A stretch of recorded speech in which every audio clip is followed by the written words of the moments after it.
saludamos a nuestros amigos de Planeta 2013 Televisión que en este momento se enlazan. Así que pues todo esto que tiene que ver con la Virgen de Guadalupe es un tema que pues hoy vamos a tratar en términos de las implicaciones más que la reseña histórica, puesto que esto forma parte de la tradición oral por parte de diferentes épocas que se fue compilando en lo que se le ha denominado el relato guadalupano.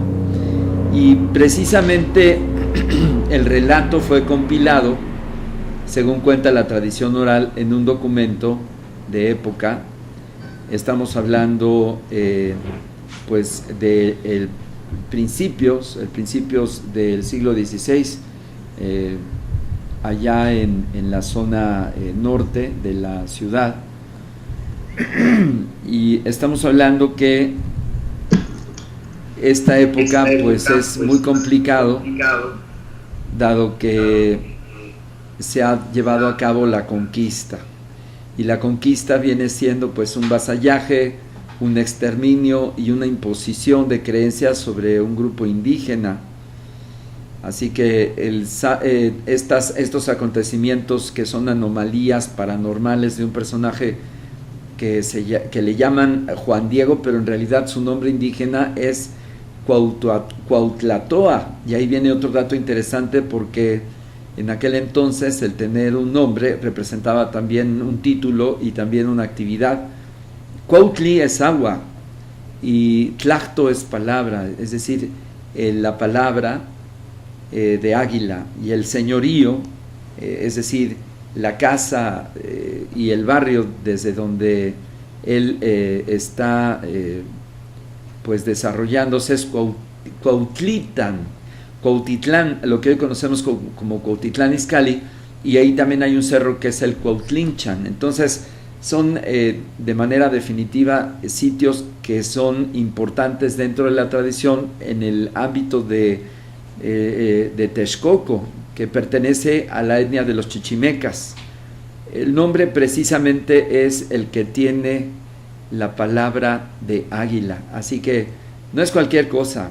Y pues obviamente que los padres franciscanos que llegan a México desde 1524 pues hace que esto se vuelva pues precisamente una gran controversia. Así que si nosotros restamos de 1524 a 1531, que es el 9 de diciembre, 9, 10, 11, 12, es decir, 4 días de manera continua que tiene este efecto paranormal en Cuautlatoa, que también se le llama Cuauhtlatzin, en donde entra la historia Juan Bernardino, todos conocemos los hechos, pues hasta que el 12 de diciembre pues la Virgen le dice que tiene que solicitarle a los hombres la construcción de un templo, y pues él obedece, y le dicen pero pues a mí no me van a creer, y entonces le dice que recoja las flores en su tilma. Cuautlatoa las recoge, se las va a llevar a el obispo de aquel entonces, Fray Juan de Zumárraga, y entonces pues ahí se da el fenómeno termolumínico, porque pues es algo que unos aducen que una parte fue pintada, otra que es proyección térmica lumínica, termoluminiscencia. Así que pues también la tilma tiene controversias en términos de los estudios que se les han hecho, que también vamos a comentar acá. Así que todo esto es en el contexto de esta enorme característica de encontrar un símbolo que el indígena pudiera servirse de una protección, de una guía, de una conexión auténtica, mística, puesto que el misticismo del pueblo nativo, de los pueblos originarios, de los pueblos nativos mesoamericanos, era altísima, porque esta conexión con lo sagrado pues es permanente y es continua a lo largo de los siglos. Así que pues ahí está que en el periodo azteca mexica están advocaciones en el mismo cerro, que también es algo interesante.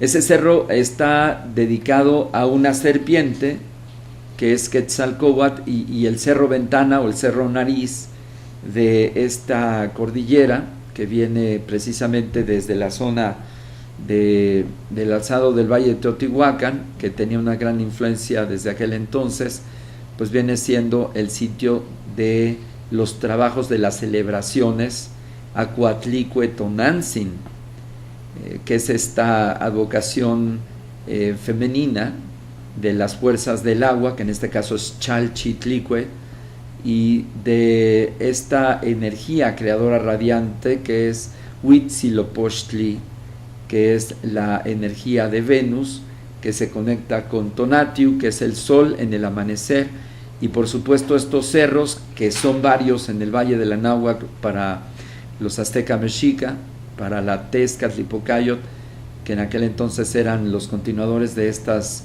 formas de pensamiento, pues eran grandes astrónomos. Entonces en estos sitios se hacían observadores arqueoastronómicas, los encontramos en el sur, en el Xochitepetl, que es también otra sierra con montañas, que también corresponde a otra serpiente, porque en aquel entonces pues las serpientes estaban relacionadas tanto en la tierra con el fuego, por la zona, por el efecto de la energía de los volcanes, pero también en la tierra estaban representadas por el agua. Entonces este maridaje entre el agua y el fuego pues era el balance y el equilibrio de la vida que se sostenía en la tierra, pero esa dualidad también existía en el cielo. Por lo tanto, Hecat, que en este caso serían las fuerzas del viento, está totalmente relacionada a esta expresión que es vida del agua, agua vital, y el fuego.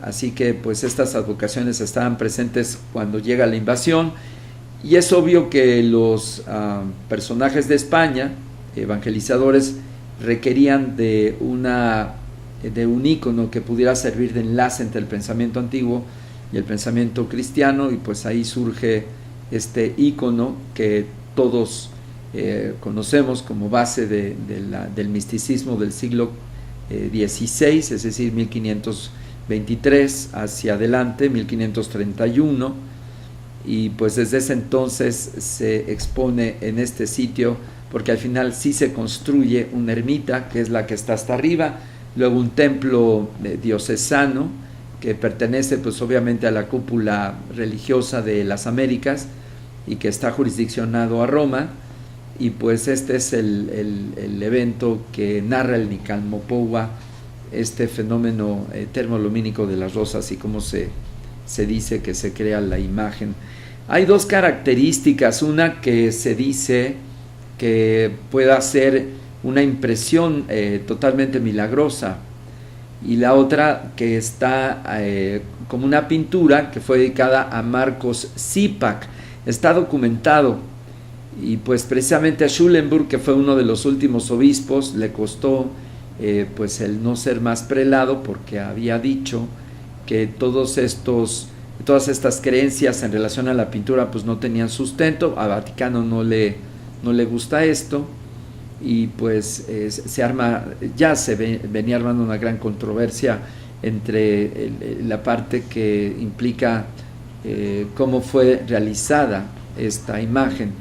Pero independientemente que la imagen y la pintura hayan sido realizadas de manera termolumínica, es decir, de manera energética o pintada, o las dos, o una combinación, pues el misticismo guadalupano, con esta representación de íconos e imágenes que están dentro de la pintura, porque están, por ejemplo, los copos de algodón. A ver si vienen algunas imágenes de detalle de la tilma del vestido, Karina. Estos copones de algodón representan también una figura interesantísima, que es Tecuixpo.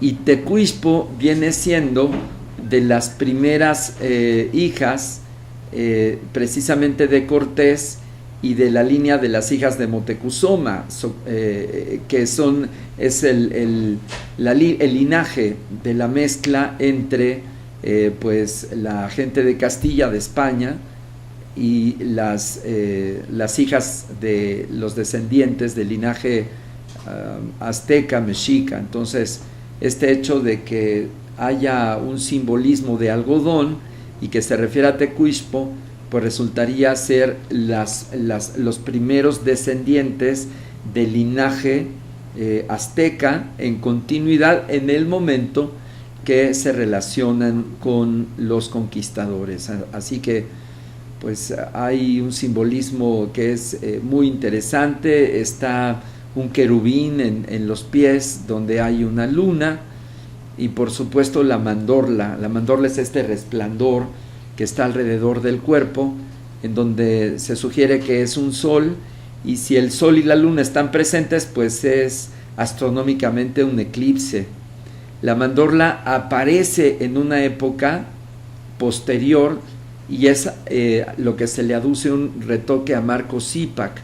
Entonces sí ha tenido la pintura manipulación, desde luego, está documentado históricamente, y pues uno de los aspectos que siempre se tratan de comprender es por qué Fray Juan de Zumárraga, este obispo ejemplar, no hace ninguna mención histórica en ningún documento al milagro guadalupano. Así las narraciones indican que el obispo ordena llevar la imagen a la catedral, y la imagen ha sido trasladada al cerro del Tepeyacac. Entonces este asunto crea una gran controversia, porque viene siendo muy posterior que se viene ya la iglesia organizando para reconocer este culto, y de esa manera pues que se pueda detonar algún documento, que en este caso el bachiller Luis Lazo de la Vega, hasta 1605, es decir, han pasado casi 70, 80 años, es el primer capellán del santuario de Guadalupe, y de ahí se deriva las primeras palabras del texto, que es Huey Tlamahuizoltica, que en este caso son palabras que están representando, aquí se pone en orden, que son pues el listado de los eventos que son totalmente luminosos. Gracias de estos detalles. Esa es la mandorla a la que me estoy refiriendo, que pues es una tela de maguey, de alguna manera es una ojiva completamente femenina, y pues estas características, el manto de estrellas y muchos fenómenos que están relacionados a la simbología, pues es interesante irlos revisando con cuidado. El caso es de que de alguna manera el hecho de que Cuauhtlatoa sea más bien un cargo de estar dentro del Consejo del Señorío de las Águilas, le hace pues un Tlamantimine y un Tlatoani, es decir, no cualquier indígena. Siempre se ha confundido que es un merecedor, un macehual, un pequeñito, pero entre los grandes.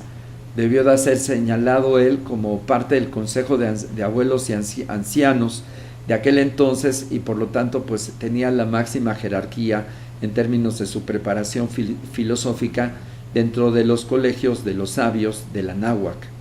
Así que esto se sabe muy poco, precisamente es lo que nos cuentan algunos guías de la tradición, como Ejecateo Cuautlinchan, que tiene también sus pláticas en relación a estos temas, y lo que nos hace ver es que sabemos muy poco acerca de este orden jerárquico de la tradición oral de aquel entonces, que son los azteca mexica, en este caso la tradición tezcatlipoca, que encuentra pues una forma de conexión en su más alto grado con las personas que estaban siendo evangelizadas, y al mismo tiempo ser pues parte de este sincretismo que se va desarrollando.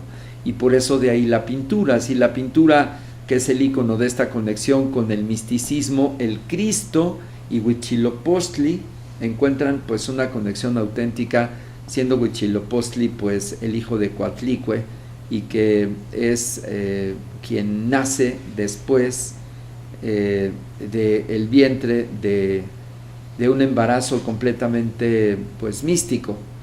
Así que estas características de la representación de la máxima energía solar, que es Huitzilopochtli, pues viene siendo equiparada en esta pintura a Cristo que va a nacer, y en este caso las dos madres, por un lado es Coatlicue Tonantzin, en el caso de Huitzilopochtli, y en el caso de María pues es Cristo.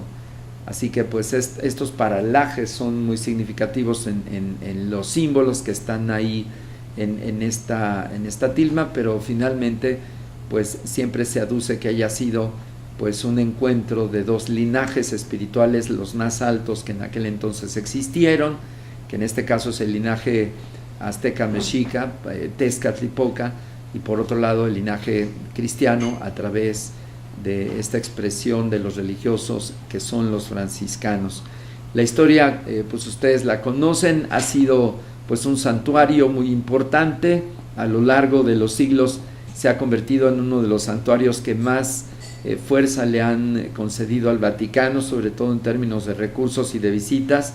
Simplemente las narraciones del día de ayer en la noche estaba yo escuchando, ya a las 12 de la noche habían circulado 4 millones de personas y a lo largo de hoy otros 6 o 7 millones. Estamos hablando que en 24 horas 12 millones de personas le dan pues este reconocimiento de la presencia de esta imagen, del lugar, de lo que representa y de la energía que siempre se dice que ahí está expresándose. Cada quien puede ir encontrando una conexión distinta, pero el hecho es de que es uno de los, pues yo diría 3 santuarios para el cristianismo más importantes, además desde luego de Fátima, que está ahí en Portugal y también el santuario de Lourdes.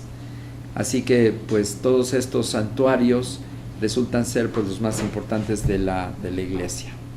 Ahí están los antecedentes de hoy, lo que representa, la importancia que tiene, la discusión que genera la imagen. Unos aparicionistas hablan de aspectos que son milagrosos en la tilma, etcétera, y los antiaparicionistas pues deducen que deba ser un icono que se requería, que fue encargado por los religiosos con símbolos indígenas para generar un sincretismo y una conexión entre el indígena que ha sido conquistado.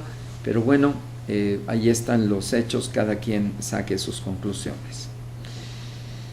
Está conmigo al aire ya vía Skype Luis Arturo Cancino Popoca. Él está proponiendo para esta mañana que hablemos sobre canalizaciones, que me parece que es un tema muy ad hoc. Él es catedrático del Instituto Víctor Frank. Estamos hablando también del creador de la logoterapia. Víctor Frank, muy importante en la psicología de los años 90, de los 80, como las corrientes más importantes de la psicología transpersonal.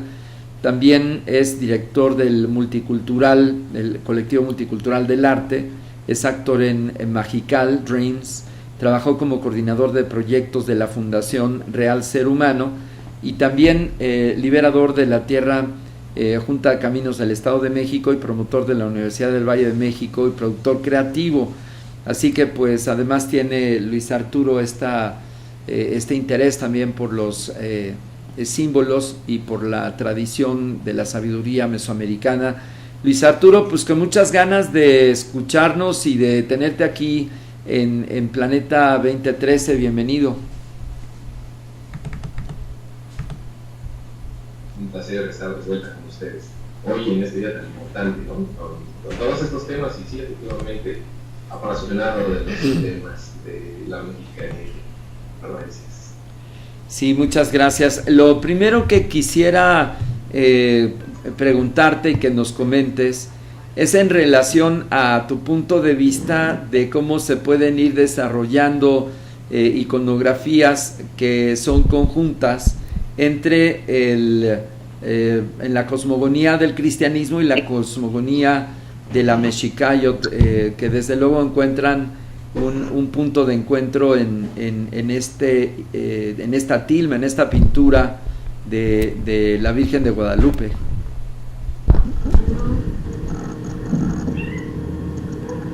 Sí. Que nos dieras tu opinión en relación a esta pintura. Pues fíjate que voy a dar una pequeña introducción. Fíjate que yo entro a este mundo de la mexicanidad porque pues tenía necesidades de respuesta. Entonces, pues busqué y encontré a un gran maestro, el señor Tlacatzincuautli, Sí. y me comienzo a introducir en todo esto. Había un llamado muy fuerte, yo creo que en mi código genético, porque mi mamá se apellida Popoca Moctezuma. Sí. Entonces, me llevan a una... y ahí hay una reacción, ¿no?, de toda mi memoria genética. Y pues de ahí comienzo a buscar todos estos temas. Y sí, efectivamente, la clima fue uno de los principales temas. Yo soy de aquí de Cuautitlán Izcalli. Mira. O sea, tengo a 5 minutos el cerro donde vivió Croatzin. Y pues bueno, fue las primeras cosas que comencé a investigar, ¿no?, a meterme. Y ahí ahora las artes, ¿no?, que plasmó y demás. Y comienzo a investigar precisamente, pues, cómo está hecha, ¿no? Comienzo a ver la forma, y pues sí, efectivamente, tiene, bueno, encuentro las dos versiones, ¿no? La impresión divina y, pues, la hecha por manos humanas. Sí. Entonces, en la impresión divina, pues, según decían que incluso la pintura estaba como que flotando, ¿no? O sea, lo que sería... las tinturas están flotando en las... Sin embargo, encontramos pues que fue mandada a hacer, ¿no? Fue pedida precisamente para que hubiera ese sincretismo y toda la simbología que tiene la Virgen, ¿no?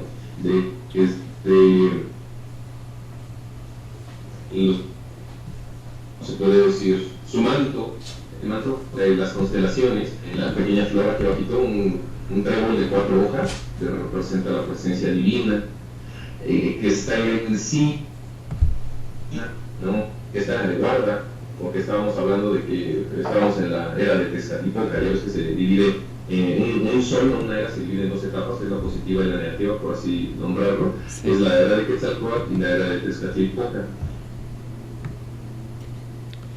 Así es. Y otra donde sale con las que representa la época, la era de Tezcatlipoca, ¿no? Sí. Entonces, ¿qué otro simbolismo? Abajo, ¿no?, se dice que el ángel que tiene es el último Tlatoano, que es Cuauhtémoc. Y así, pues bueno, toda la simbología, ¿no?, que representa una alineación cósmica entre el Sol, el planeta, y Venus, ¿no? Una alineación que también habla del retorno. O sea, muchos temas que podemos encontrar, ¿no?, lo que se logra ver en sus ojos, ¿no?, que se alcanzan a ver las personas que presenciaron cuando Otlatoatzin baja, echa las rosas y aparece la imagen de la Virgen, ¿no?, que es el primer reflejo en teoría. Entonces, bueno, entre que sí es o no es hecha por el hombre, o que sí fue planeado, ¿no? Sí, que ese es otro asunto. Ajá. Te escucho. Sí, que ese es otro asunto a debatir, que no es el tema de esta mañana, que si es cierto, si es no, si es falso o si es una imagen milagrosa o no. Pero lo que es interesante es lo que representa y lo que está alrededor, ¿no? Así es, ¿no? El papel que ha venido a jugar en, pues, todas también culturas por conservar la tradición y que vino a unificarnos, ¿no? Al final de cuentas, a unificar de nuevo y que se quiera o no, un trasfondo muy profundo que nos enlaza a nuestro sagrado pasado ancestral, ¿no? Así es. Entonces, vamos a dar espacio también esta mañana a que nos comentes lo que tú propones en relación a las canalizaciones, si las defines y si también nos das algunas características importantes de el tipo de mensajes, que son muchos que se canalizan, se compilan, se ordenan, etcétera, por favor.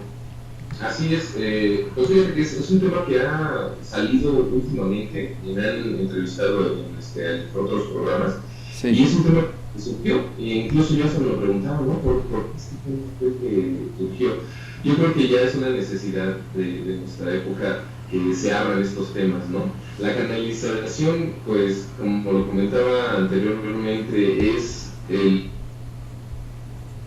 que se conocía como la mediunidad, pues sí, que nada más ellos eran los que lo hacían en otros tiempos, pero bueno, también la época ha cambiado, Sí. y este tema ya se ha vuelto pues más abierto, ya las características yo creo que de la era también están abriendo a la gente, haciéndola más sensible, ¿no? Para ocuparse de todos estos temas que en realidad yo como consigo todos lo deberíamos de conocer y de manejar, ¿no? Yo sé que no todos tienen esa capacidad. ¿Cómo es que la mediunidad? Pues a final de cuentas es una canalización, entrar en contacto con otras realidades para transmitir estos mensajes.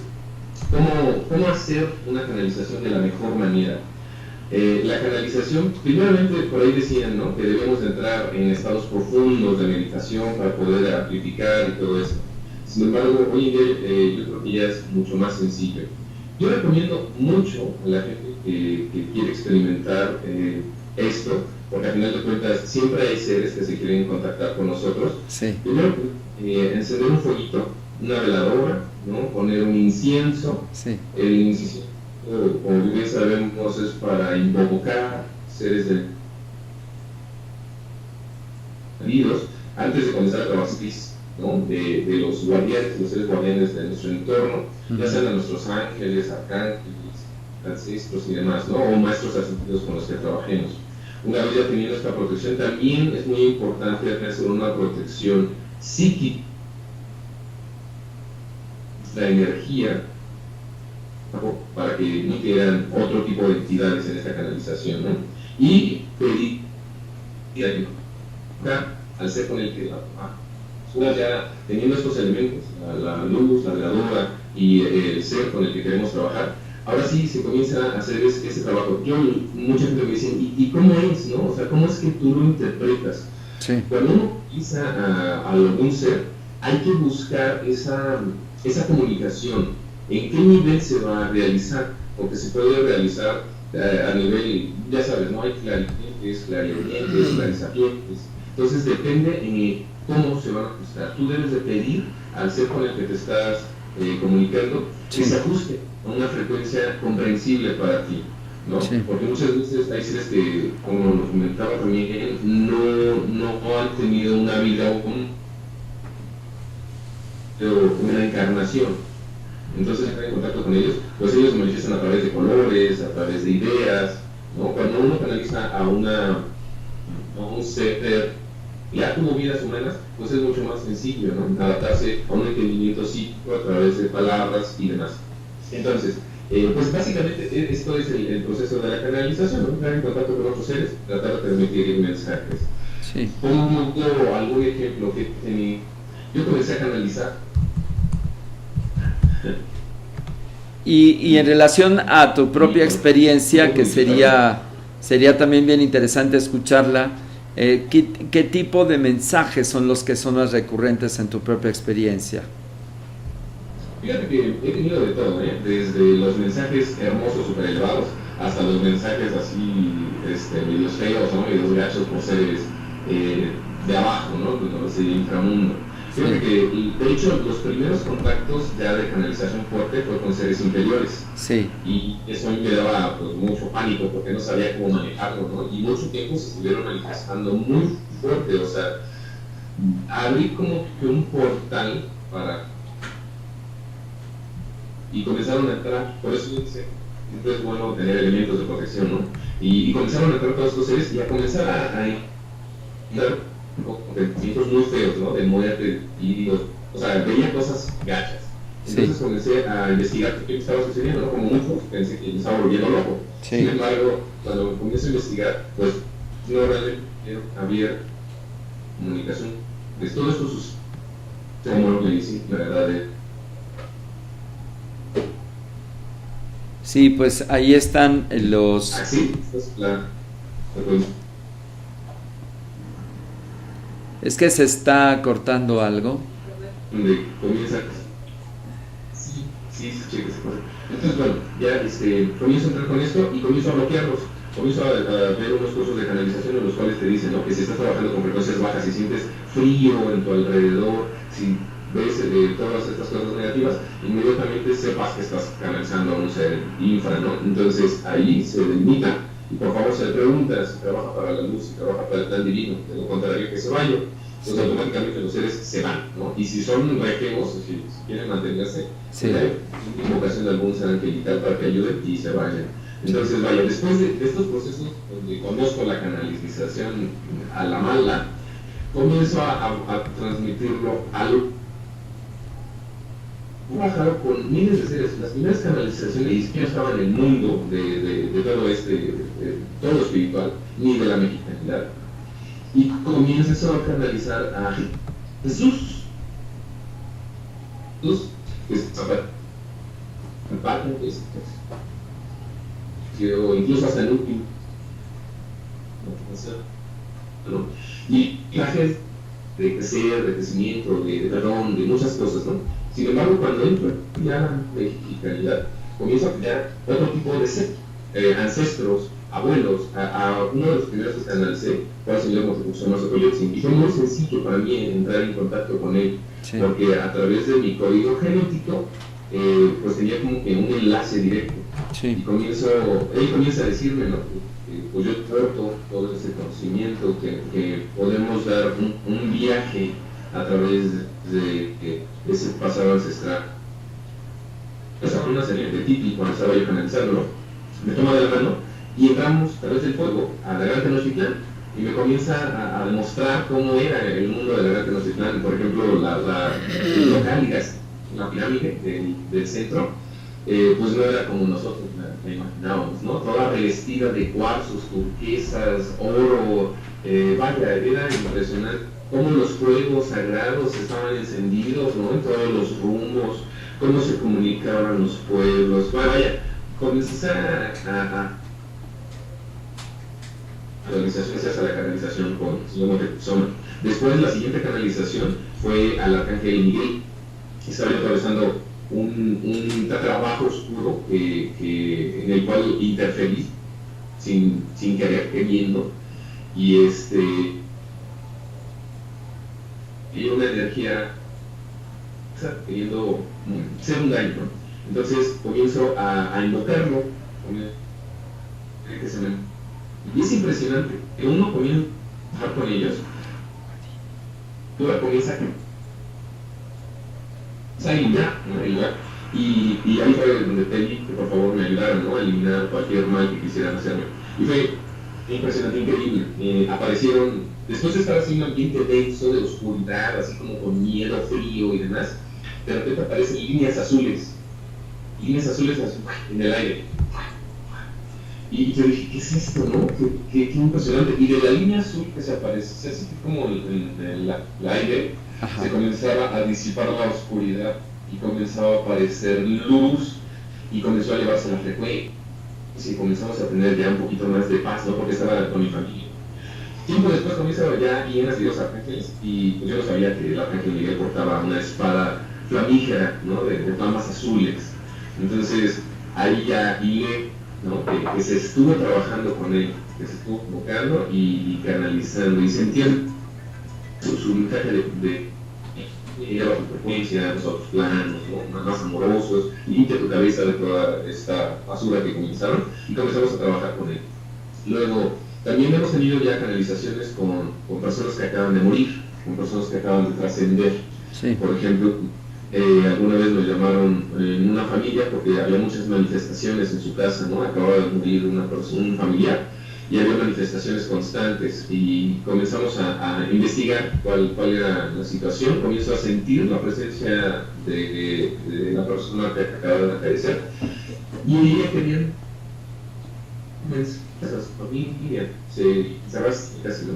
Entonces comenzamos a bajar la información para su mamá, a bajar la información para su papá, para su hermano. El hermano traía ahí algunos temas muy atorados de que pensaba que su hermano se había ido sin la verdad. Y le dije, no, pues tu hermano me está diciendo que él sabe perfectamente la verdad ahorita. ¿no? De efecto en la mamá también, la mamá muy dolida y le dijo, mañana por favor tranquilízate, todo está bien, todo está fluyendo, estamos en un lugar mejor, y así con cada uno, ¿no? Entonces ya comenzamos a pasar a fondo en esto, y la verdad es algo bien bonito, es algo bien hermoso entrar en contacto con estos otros seres. Toda la gente dice, qué miedo, ¿no? Entrar, pero básicamente todos estamos como que escuchamos mediums y nos imaginamos la escena de las veladoras, la gente alrededor de la mesa, ¿no? Agarrada. No sé si la persona que es el medium, ¿no? Que pone los ojos en blanco y comienza a transmitir. Además, yo creo que como un poco en cuanto a estos temas, cuando realmente los podemos hacer de una manera muy natural y que a todos nos van a ayudar a tener, pues, ¿no? Poder entrar en contacto para responder y demás. Gracias. Entonces, Encuentro aquí cuestiones que son de alguna manera algo relativas y que incluso se podrían cuestionar en términos de lo que requiere la gente escuchar por el momento que vive, de lo que podría ser distinto en términos de comunicar algo que no ha sido expresado o que es importante que se realice. Por ejemplo, vienen los asuntos de las personalidades celestes. El hecho de que un personaje se pueda mantener con causa y vivo en otra dimensión durante tantos siglos, cuando se reabsorbe su conciencia en la energía cósmica, pues es más bien el interés de la mente, de los seres humanos, por crear entornos y conciencias que nosotros más que existir, nosotros los necesitamos y por eso son creados. Y por lo tanto los mensajes, cuando tú te refieres a Cuauhtlatoa o podría ser cualquier otro personaje, pues hasta dónde podemos corroborar que estas fuentes son reales y que existen. Este es el debate de siempre, y sobre todo que las personas, como te pasó también a ti, pues recurren a un entrenamiento, generan una fenomenología y después se comunica. Pero sin embargo sigue siendo controversial, y esto es mi siguiente punto de vista que quiero compartir contigo.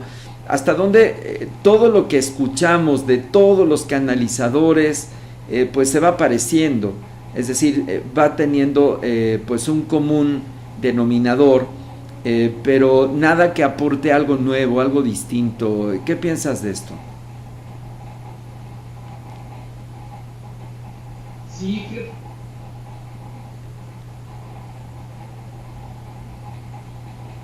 usuales de 20 personas, 2 logran canalizar, ¿no? ¿Por qué? Porque las otras 18 tienen limitantes muy severas, ¿no? Que es la razón, que es la lógica. Sí. Bueno, realmente estamos entrando en frecuencias básicamente desconocidas para un humano. Por eso es tan difícil, ¿no? En mi caso ha sido un tanto más fácil por el uso de las plantas. Las plantas han sido mis maestras, ¿no? Son las que me han hecho darme cuenta. Aquí sucede un fenómeno bien chistoso. Cuando tú estás canalizando, pues bueno, hay una voz interna propia que es con quien mantienes ese diálogo, Sí. ¿no? Esa práctica interna contigo mismo. Sin embargo, hay una tercera voz, ¿no? Aparte de ti y la práctica interna, hay otra tercera voz que es independiente, ¿no? Sí. Ahí es cuando tú ya estás dando que ya no estás teniendo una práctica con tu conciencia, con alguien extra. Y sí, todos estos son ejercicios para realizar, para poder identificar cuando estás hablando contigo mismo o con alguien más, Sí. ¿no? Esa es la parte de las cosas.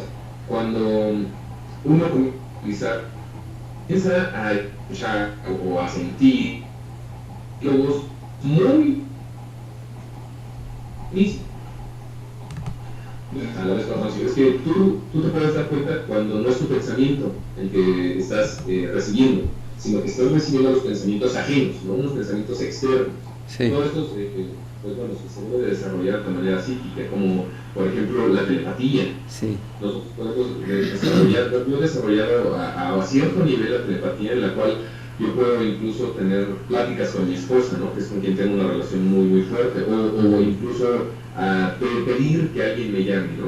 Sí. Entonces, ahí es cuando uno puede empezar a diferenciar entre lo que está llegando y lo que uno está pensando, ¿no?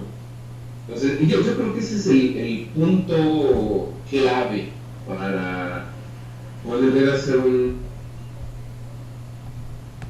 más correcta.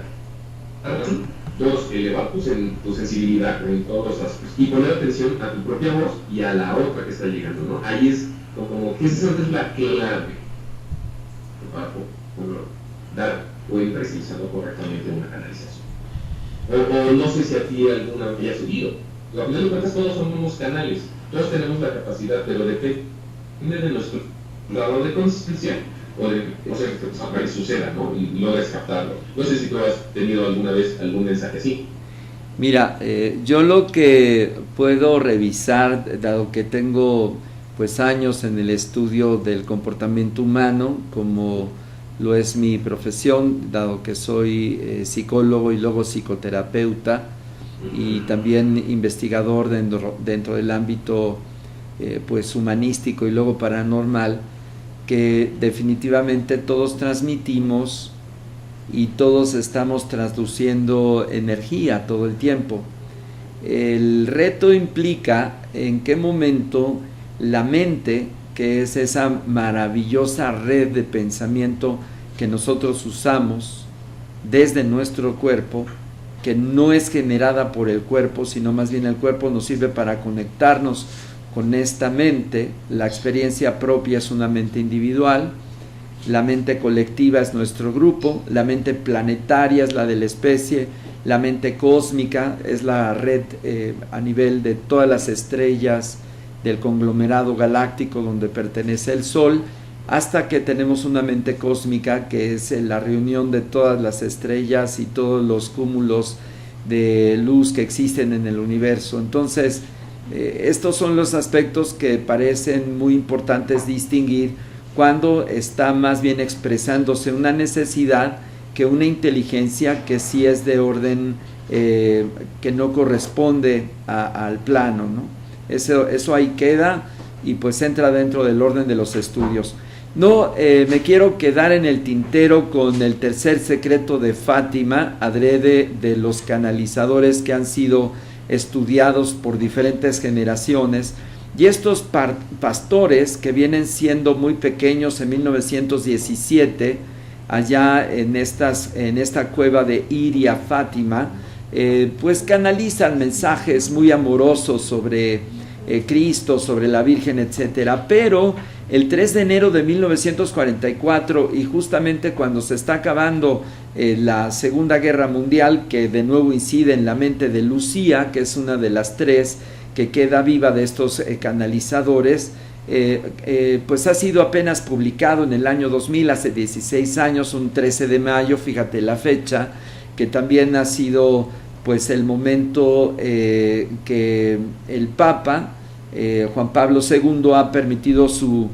publicación, y dice lo siguiente: escribo en obediencia a vos, Dios mío, que ordenáis por medio de su excelencia reverentísima, el señor obispo de Leira y santísima madre vuestra mía. Y cada vez que este documento se expresa, pues tiene muchas interpretaciones, porque para variar son aspectos muy arquetípicos, muy genéricos, pero dice así: después de las dos partes que ya he expuesto, hemos visto a un lado izquierdo de Nuestra Señora, un poco más en lo alto, a un ángel con una espada de fuego en la mano izquierda. Centellando emitía llamas que parecía iban a incendiar el mundo, pero se apagaban al contacto con el esplendor de Nuestra Señora. Irradiaba con su mano derecha, dirigía hacia él. El ángel, señalando la tierra con su mano derecha, dijo con fuerte voz: penitencia, penitencia, penitencia, y vivimos en una inmensa luz que es Dios. Algo semejante a como se ven las personas en un espejo cuando pasan ante él. A un obispo vestido de blanco hemos tenido el presentimiento de que fuera el Santo Padre. También otros obispos, sacerdotes religiosos y religiosas. Vi subir una montaña empinada en cuya cumbre había una gran cruz de maderos toscos, como si fueran alcornoque con la corteza.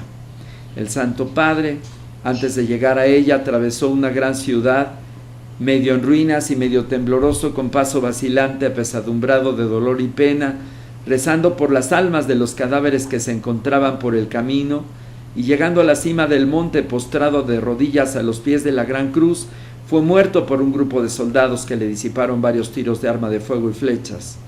Y del mismo modo murieron unos tras otros, obispos, sacerdotes, religiosos y religiosas, diversas personas seglares, hombres y mujeres de diversas clases y posiciones. Bajo los dos brazos de la cruz había dos ángeles, y cada uno de ellos con una jarra de cristal, en las cuales recogían la sangre de los mártires y regaban con ella las almas que se acercaban a Dios. Este es el famoso tercer mensaje, el secreto de Fátima, y si nosotros lo revisamos con un criterio de objetividad, en realidad lo que se tiene presencia es obviamente la Virgen, está Cristo y están los obispos, que son quienes son los administradores de esta enseñanza tan antigua que dio Jesucristo en Palestina, según cuenta la tradición oral, y que hay un arcángel que manda su fuerza y que es interceptada por la Virgen para que no haga tanto mella. Entonces estamos hablando de cosas que no tienen una referencia de fecha. Estás hablando de dolor y exterminio, pero es el hombre en contra del hombre, generando a través de las guerras pues un enorme desorden y perturbación. Y pues estos desórdenes en 1944, que es precisamente cuando está en su plenitud la Segunda Guerra Mundial, pues como no han de haber causado en Lucía pues todo tipo de perturbaciones. Entonces es lo que te digo, hasta dónde la mente genera estas inquietudes, las procesa, las acomoda en términos místicos, y luego vienen los teólogos y dicen, mira, esta es una canalización, incluso con don de profecía. Así que bueno, interesante el tema de hoy. Yo no quisiera dejar afuera precisamente este aspecto de que hoy es el día que se celebra las apariciones allá en el cerro del Tepeyacac, que es Tepetl, piedra. Y bueno, muchas gracias a quienes estuvieron durante esta transmisión en contacto con nosotros. Luis Arturo Cancino, ¿todavía estás por ahí, Karina? Sí, ahí está. Ponlo, por favor. Ahí está. Luis Arturo, pues muchas gracias por esta conversación esta mañana. Muchas gracias por compartir tu experiencia.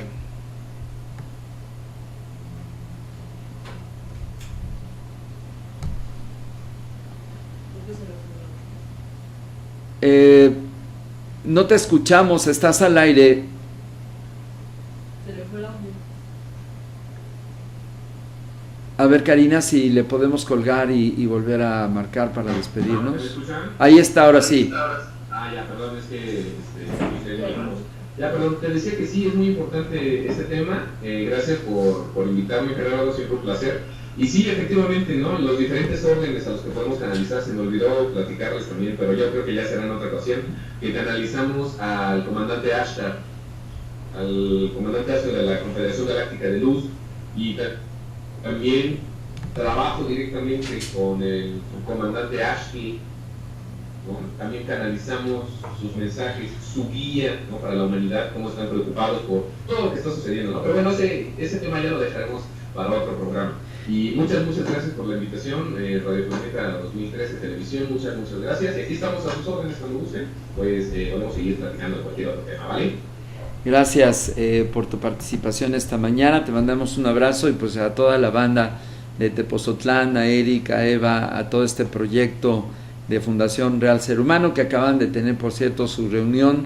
Y pues muchas gracias por este tema tan interesante esta mañana. No, pues muchas gracias a ustedes, la verdad, y también saludos a todos nuestros hermanos de la Fundación, bueno, todos los hermanos que se dedican al Camino de la Luz acá por Tepozotlán, Cotitlán, en toda la zona, ¿no? Claro que sí. Eso. Pues muchas gracias. Buenos días y seguimos. Gracias, Luis Arturo. Un abrazo. Bueno, pues regresamos aquí al estudio. Son las 11 ya con 1 minuto y agradecemos a todos ustedes su participación. Luz María, Anaís Castellanos, Yasmín, a Jesús Estrada, a Sari Aguilar, Luna Obsidiana, Alicia Farías. Yasmín dice gracias, que lo que comentan pues nos ayuda. Anaís Castellanos, qué interesante, y a todos los que estuvieron colocando algún comentario, muchas gracias. Quédense en Nueva Mujer aquí en Planeta 23 en nuestra programación habitual. Hoy en la tarde nos vamos a la toma de posición, la protesta de la Mesa de Paz de Cuernavaca, allá en Morelos, así que yo les traigo pues algunas entrevistas y también fotografías de esta importante mesa de la Comisión Nacional de Paz, que ahora tendrá su representación justamente allá en Morelos. Yo le cuento el día de mañana de este importante evento protocolario para cada vez ser más organismos y pues entidades en torno a estas tareas, estos objetivos, esta misión tan importante de la Comisión Nacional de Paz, que está trabajando sobre los valores de la cultura de paz en México y la agenda legislativa para incorporar en el tercero constitucional referente a la educación, precisamente que la cultura de paz sea añadida a nuestras leyes. Yo me despido, pásesela bien donde quiera que usted esté y hasta otro contacto más aquí en Conciencia Planetaria. Buenos días.